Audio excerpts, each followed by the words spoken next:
Donc vous voyez qu'il y a, y compris dans l'inscription comptable de ces activités, une forme d'interrogation, puisque la notion de dépense publique est incompatible avec l'idée que les fonctionnaires ou les soignants sont productifs. Là encore où les choses sont plus compliquées, parce que là, il n'y a pas de sanction en tant que telle dans les catégories de la comptabilité nationale, c'est à propos des retraités, des chômeurs, des parents, qui touchent du salaire. La cotisation qui les paye, c'est un élément du salaire. Donc les retraités touchent du salaire, une fraction du salaire. Les parents, les allocations familiales sont un élément du salaire aussi, dans les cotisations que les employeurs versent à la caisse d'allocations familiales, à l'URSSAF qui collecte l'ensemble des caisses, des cotisations.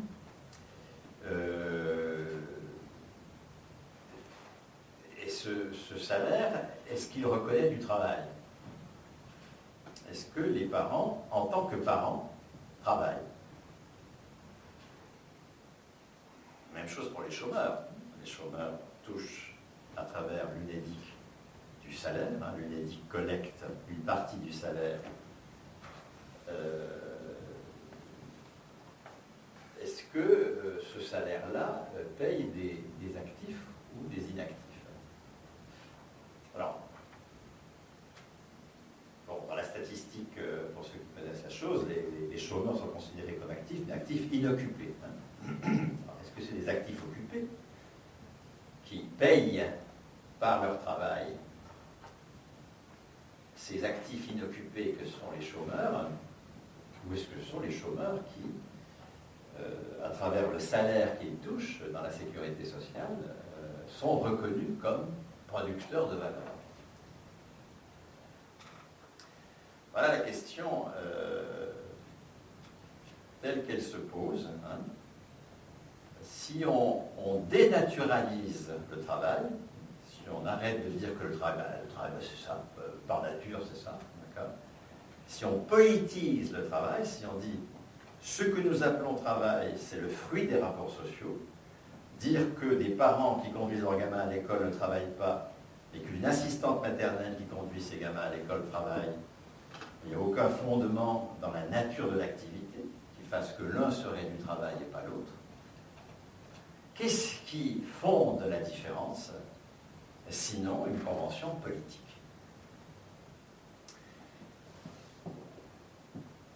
Premièrement, donc, dénaturaliser ce que nous appelons travail. Il n'y a aucun fondement naturel à ce que nous appelons travail. Ce que nous appelons travail, parmi nos activités, a un fondement exclusivement politique.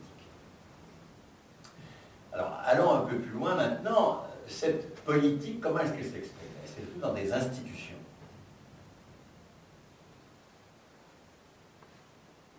Et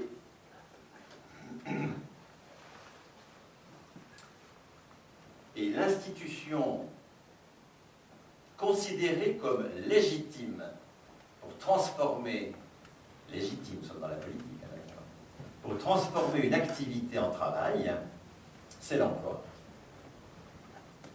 Quelqu'un qui a un emploi, quoi qu'il fasse, est réputé travailler. Pourquoi est-ce que l'assistante maternelle est réputée travailler alors que le parent qui fait la même chose en conduisant ses gamins à l'école est réputé ne pas travailler? C'est parce que l'assistante maternelle, elle a un emploi. Avec un employeur qui peut être le parent d'ailleurs, ou qui peut être une association employeuse, par exemple.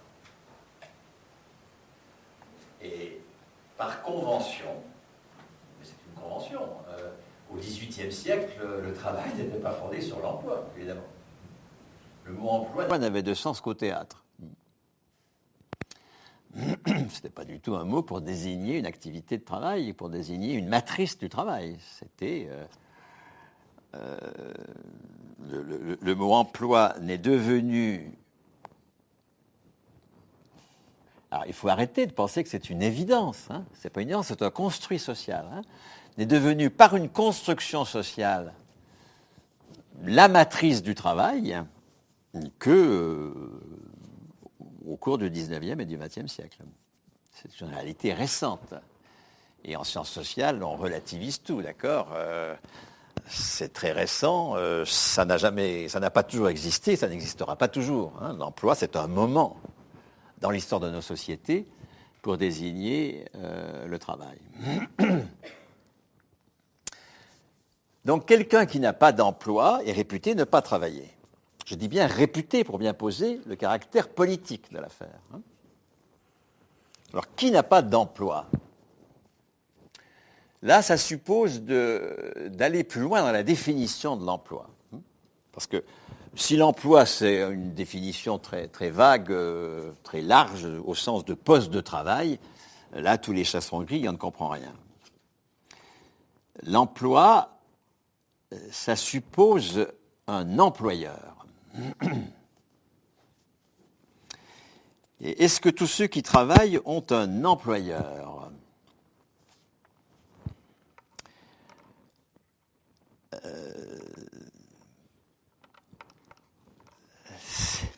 C'est bien ça la question intéressante. Est-ce que l'on peut être reconnu comme travailleur sans employeur ? Je ne parle pas des travailleurs indépendants, hein, parce que c'est le marché qui valide leur activité, hein, directement. Donc il y a une validation par le marché des biens et services d'une activité en tant que travail. Je parle de ceux qu'on appelle globalement des salariés. Est-ce que tous les salariés ont un emploi ? Bien, précisément pas. Les fonctionnaires n'ont pas d'emploi. Les fonctionnaires, ils ont un grade. La fonction publique repose sur une toute autre logique de mise au travail que le secteur privé ou que les contractuels du service public. L'emploi, c'est quand la qualification est attribuée à un poste de travail. Le mot emploi, il s'impose à partir des années 50. Avant, il est assez peu présent dans la langue. En tout cas, pour désigner la matrice du travail. Qu'est-ce qui se passe dans les années 50 ? C'est les conventions collectives. Collectives qui, auparavant, existaient déjà sur le papier, mais avaient assez peu d'incidence. C'est à partir de la loi de février 50 que les conventions collectives vont se déployer. Et qu'est-ce que c'est qu'une convention collective ? C'est l'attribution d'une qualification à un poste de travail. Vous prenez tous les postes d'une branche, c'est une négociation de branche, hein. Vous prenez donc tous les postes de travail, je ne sais pas, de la branche cinéma, mettons, ou de la branche sport, je ne sais pas, pour prendre les activités de notre collègue, ou d'autres, non. Et les activités ludiques, ou tout, je ne sais pas quoi, moi, les postes de travail de la branche métallurgie, et on les classe en fonction de leur contribution à la production de valeur, précisément. C'est là qu'on en arrive au travail, précisément. On les classe en fonction d'un certain nombre de critères qui va permettre de les ordonner dans une hiérarchie des qualifications. La qualification, il ne faut pas confondre ça avec la certification. Vous allez sortir de cette école avec un diplôme. Ce diplôme, en tant que tel, il ne reconnaîtra pas votre capacité à produire de la valeur économique. Ce diplôme, il reconnaît votre capacité à produire de la valeur d'usage. Vous êtes, je ne sais pas quoi, plutôt thermicien, plutôt informaticien, etc., etc. Ça, c'est la reconnaissance à produire de la valeur d'usage. Le diplôme, il est dans l'ordre de l'activité. Maintenant, pour que ce diplôme vous serve pour être reconnu comme produisant de la valeur économique, encore faut-il que vous soyez embauché. Que vous soyez embauché par un employeur qui va vous affecter à un poste avec un niveau de qualification défini par la convention collective. La qualification, c'est donc pas du tout le diplôme, hein, la qualification, c'est une série d'éléments, niveau de responsabilité, éventuellement diplôme requis, ça peut faire partie de la qualification, mais diplôme requis, hein, c'est pas le diplôme en tant que tel qui nous fait reconnaître un tel niveau de qualification. C'est les responsabilités, c'est l'expérience requise, c'est l'importance du poste dans le procès de travail, dans la sécurité du procès de travail, c'est la pénibilité du poste. Enfin, c'est toute une série de critères qui sont utilisés pour classer les postes. Et en face de chaque niveau de qualification du poste, il y a un niveau de salaire. Donc vous voyez que dans cette logique-là, qui est la logique de l'emploi, c'est-à-dire la qualification attribuée au poste de travail, c'est le poste qui est payé. Ce n'est pas la personne. C'est son poste. Alors, ça peut être, dans certains types de contrats, sa mission. Hein, ce n'est pas forcément des contrats de poste, ça peut être des contrats de mission, mais l'un ou l'autre, c'est pareil. Hein, ça n'est jamais la personne qui est payée. Dans la logique de l'emploi, c'est le poste de travail qui est payé. Et c'est pour ça que si on n'a pas de poste, ben, on n'a pas de salaire. Alors certes, il y a eu des conflits sociaux qui ont abouti au fait que l'on affecte à des gens entre deux postes, entre deux emplois, une partie de leur salaire de référence pendant un temps limité. Mais sur le fond, la logique de l'emploi, c'est le fait d'attribuer le salaire au poste de travail. C'est pour cela que pour être reconnu comme producteur de valeur économique, il faut aller sur un marché du travail comme demandeur d'emploi. C'est un travail assez significatif de violence sociale. C'est nous qui allons produire la valeur. C'est notre travail qui va produire la valeur économique, et pourtant nous ne sommes pas reconnus comme producteurs de valeur économique tant que nous ne sommes pas dans une situation de demande, de demandeur. En fait, c'est nous qui offrons la valeur, mais en fait, nous sommes réduits à la situation d'être demandeurs d'emploi. Et là, si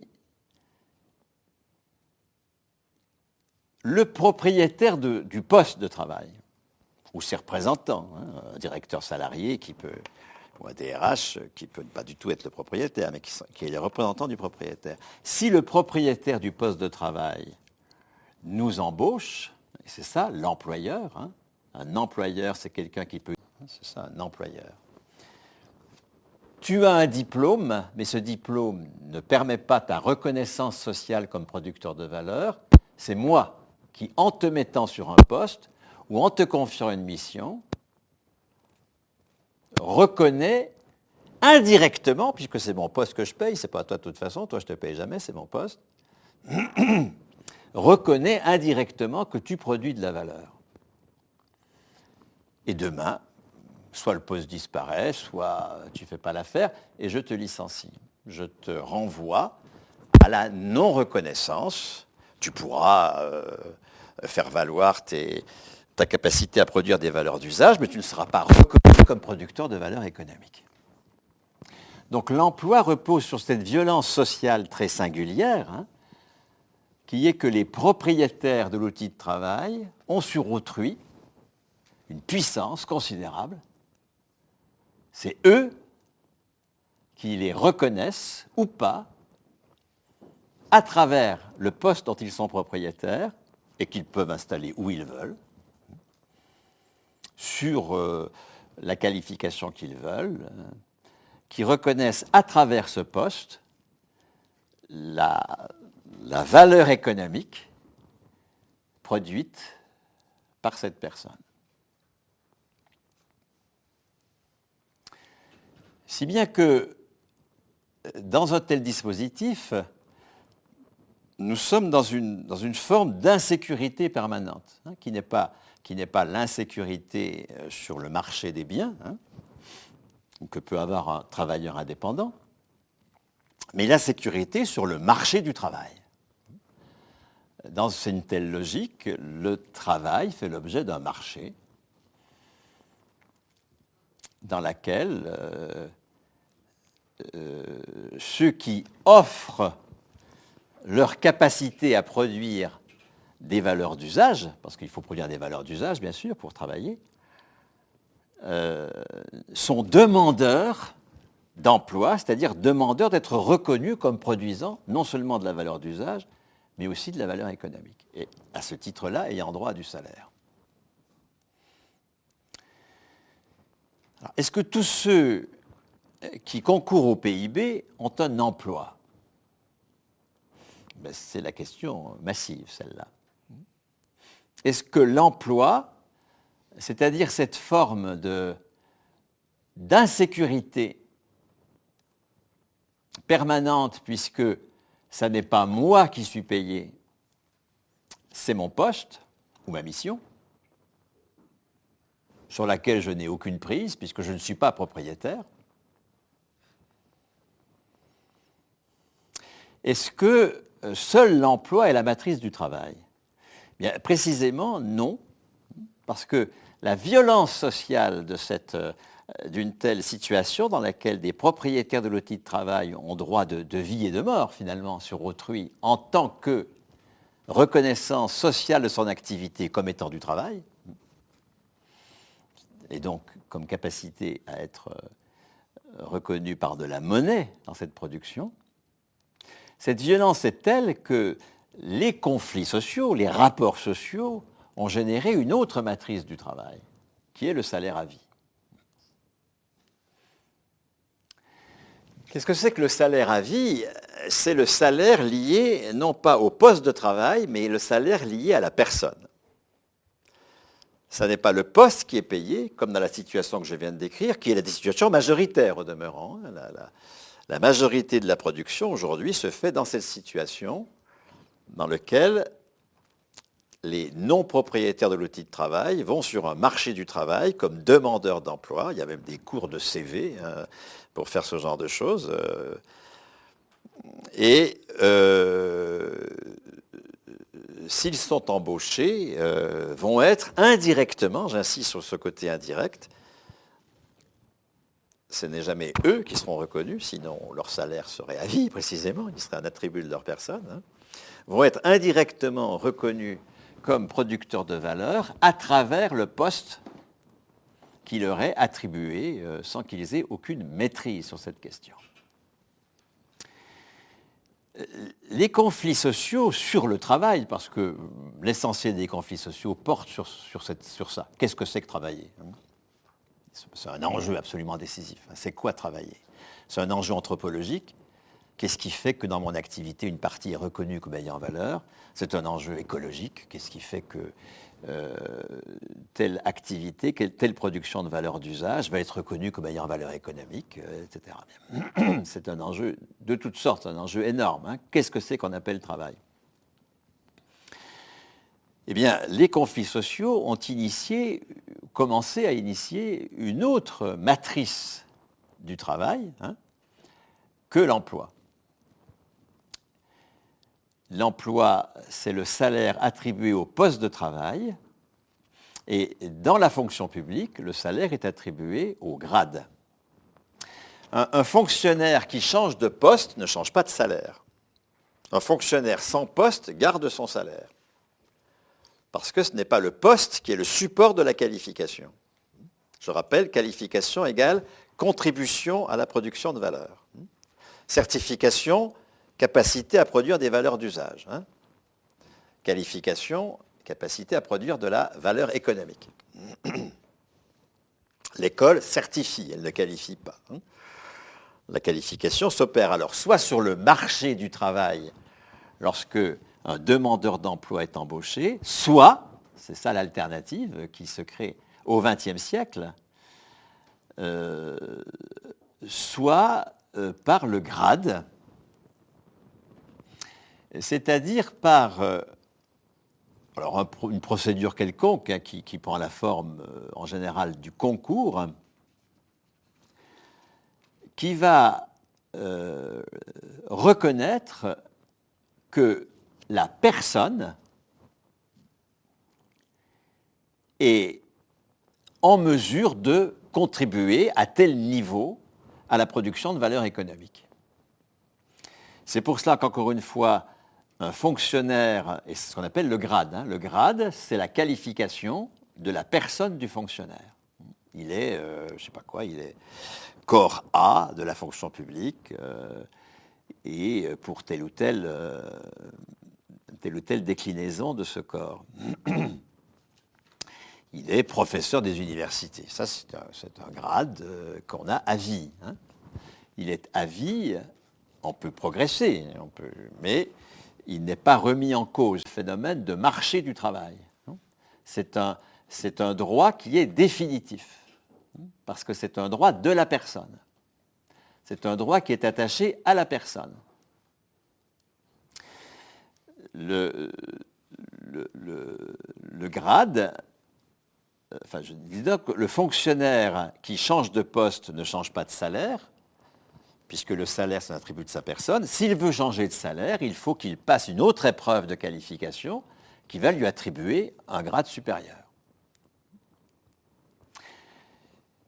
C'est au XIXe siècle que cette chose-là se met en place. Et vous voyez qu'en cohérence avec cela, la pension du fonctionnaire, c'est la poursuite de son traitement, c'est comme ça qu'on l'a défini, sur la base de son dernier salaire, qui est par définition le meilleur, puisqu'on ne peut que progresser si on a passé des épreuves. On peut aussi être dans la stabilité, hein, bien sûr, mais si on passe des épreuves, on progresse. Si on les passe, si on les réussit. La pension, c'est la poursuite à vie du traitement, parce qu'un fonctionnaire qui a terminé son service garde son grade.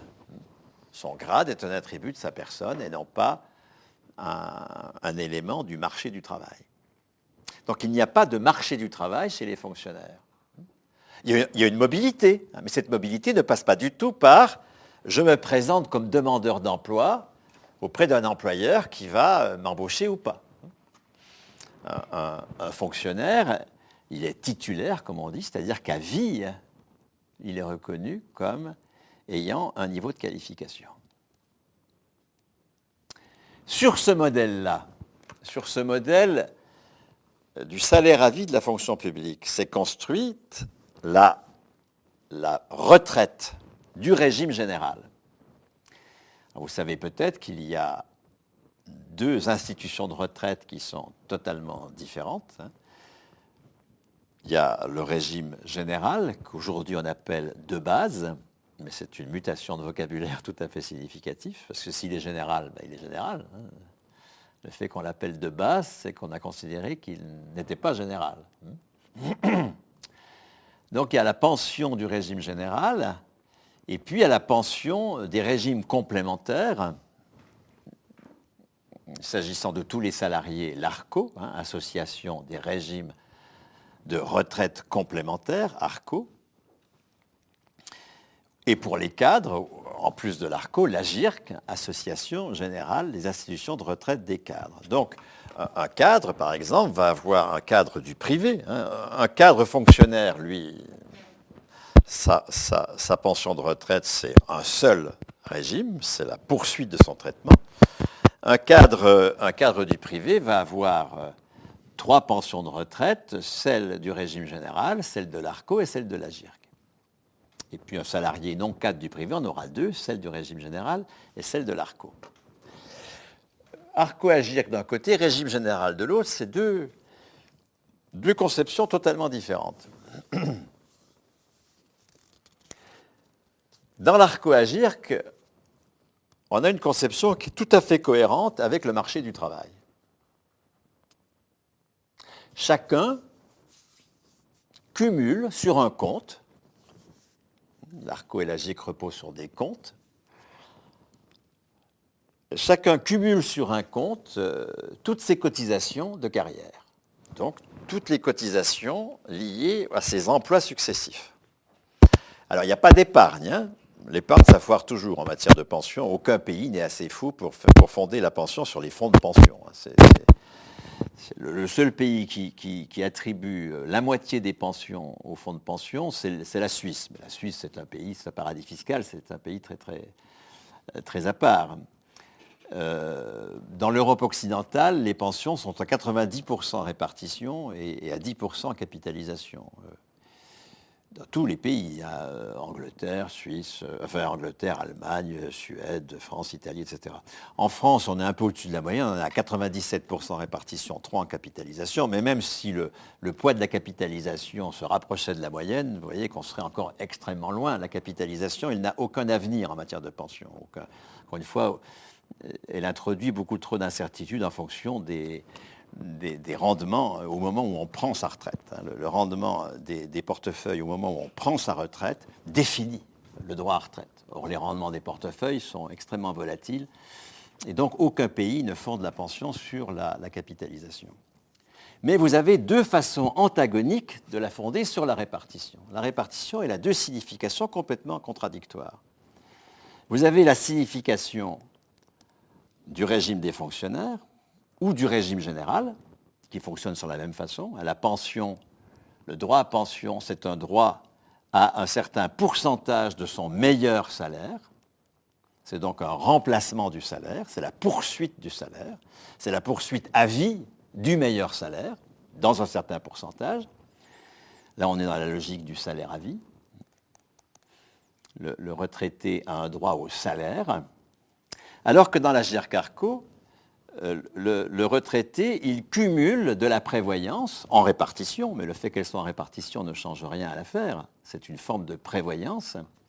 Il cumule en répartition des cotisations qui sont inscrites sur son carnet, sur son compte, pour leur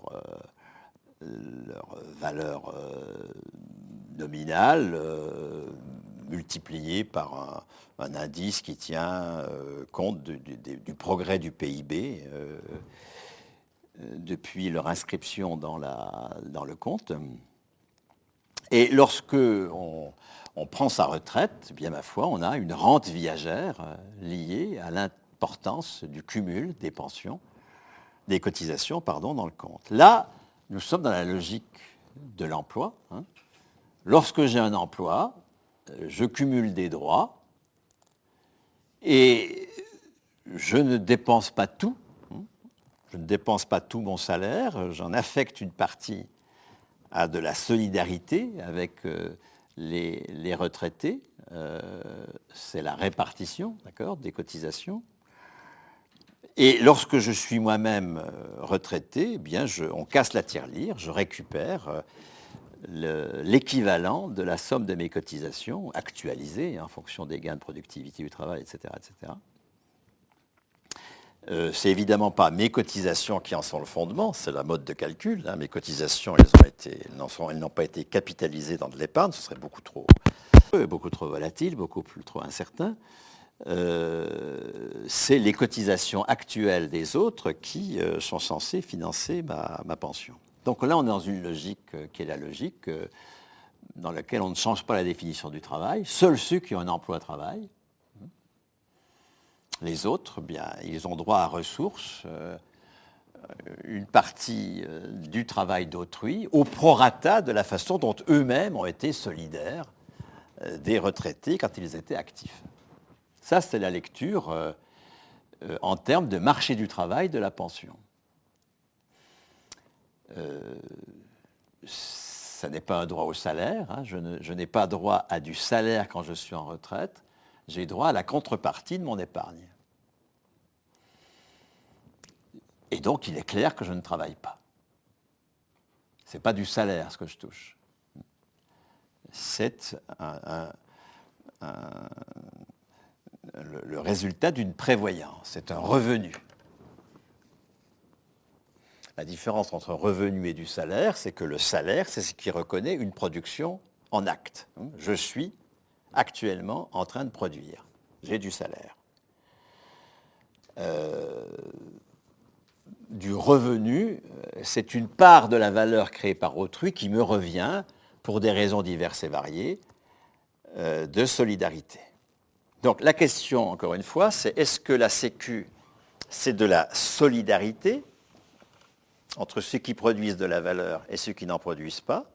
Bien oui, si on est dans la logique de l'ARCO et de la GIRC. Non, si on est dans la logique du régime général. Le régime général dit les retraités ont droit au salaire.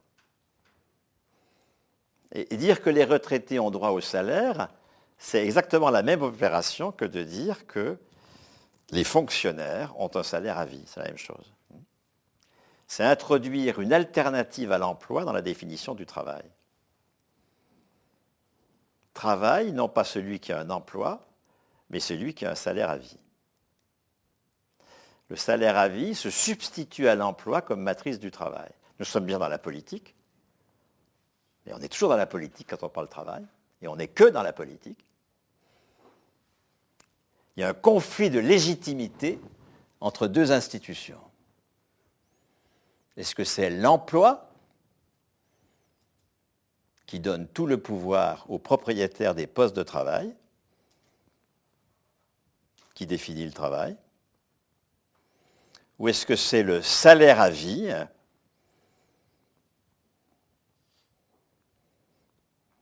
qui donne aux personnes un attribut politique de reconnaissance qu'ils produisent de la valeur, sans passer par un employeur, sans passer par la soumission à un employeur, qui définit le travail. Est-ce que pour travailler, il faut ou pas passer par la soumission à un employeur? Alors attention, l'alternative, c'est pas on va se passer d'employeur par du travail indépendant. Le travail indépendant a toujours existé et il tente énormément des jeunes aujourd'hui. Beaucoup de jeunes sont tentés par le travail indépendant. Et c'est pour cela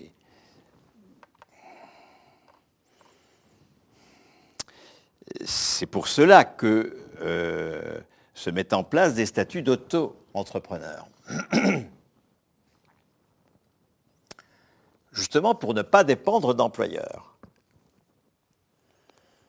Mais du coup, ils dépendent du marché des biens et services. C'est-à-dire, est-ce qu'il est possible d'être reconnu comme travailleur sans dépendre soit d'un employeur, soit du marché des biens et services? Est-ce qu'il y a une tierce solution qui est d'être reconnu comme producteur de valeur au titre de sa personne même? Moyennant une épreuve de qualification, ça ne se fait pas comme ça parce que j'ai décidé d'avoir le grade tel. Non, c'est d'autres qui en décident pour moi dans des procédures d'épreuve. Mais une fois que j'ai passé l'épreuve, je suis à vie titulaire de ce salaire. Jamais il ne sera mis en cause. Et les formes de mobilité que je vais avoir ne seront pas des formes de marché du travail. Ce n'est pas sur le marché du travail que je vais être mobile par de toutes autres procédures. Je candidate à un poste et, par exemple, le collectif je pense, mettons, à la carrière à l'université, le collectif des gens qui ont le même grade, au moins le même grade que celui auquel je postule, qui va examiner mon dossier, m'interroger ou je ne sais pas quoi, va décider ou non de mon passage au grade supérieur. Ce n'est pas du marché du travail, ça, puisque ce salaire sera définitif. Je ne suis pas demandeur d'emploi, ce n'est pas mon poste qui décide de mon salaire. C'est une mobilité tout autre. D'accord ? Il y a une mobilité, les fonctionnaires sont les plus mobiles des salariés aujourd'hui. Il y a tellement peur de ne pas retrouver d'emploi dans le privé aujourd'hui que la durée moyenne de l'emploi augmente. et ça n'a pas toujours été le cas, mais le plus mobile des travailleurs aujourd'hui, ce sont les fonctionnaires. Parce que justement, ils sont mobiles avec leur salaire. Ils se baladent avec leur salaire. Et évidemment, c'est une incitation à la mobilité beaucoup plus grande que de se balader avec rien. Et d'être dans la demande, dans l'espérance que quelqu'un va nous reconnaître comme producteur indirectement à travers un poste. Donc, tout l'enjeu du conflit social actuel, c'est est-ce qu'il y a ou pas une alternative à l'emploi pour reconnaître que nous sommes producteurs de valeur. Si nous disons que ceux qui n'ont pas d'emploi ne sont pas producteurs et qu'ils ont des revenus tirés du travail des autres, si nous disons que ce sont les contribuables qui produisent l'impôt qui va servir à payer des gens utiles mais non productifs que sont les fonctionnaires, si nous disons que ce sont les cotisants qui produisent par leur travail les cotisations qui vont servir à payer des gens utiles mais non productifs que sont les soignants ou les retraités, dans ce cas-là, nous disons que non, nous n'avons pas inventé une autre matrice du travail que l'emploi. Et à mon avis, dans ce cas-là, nous sommes aveugles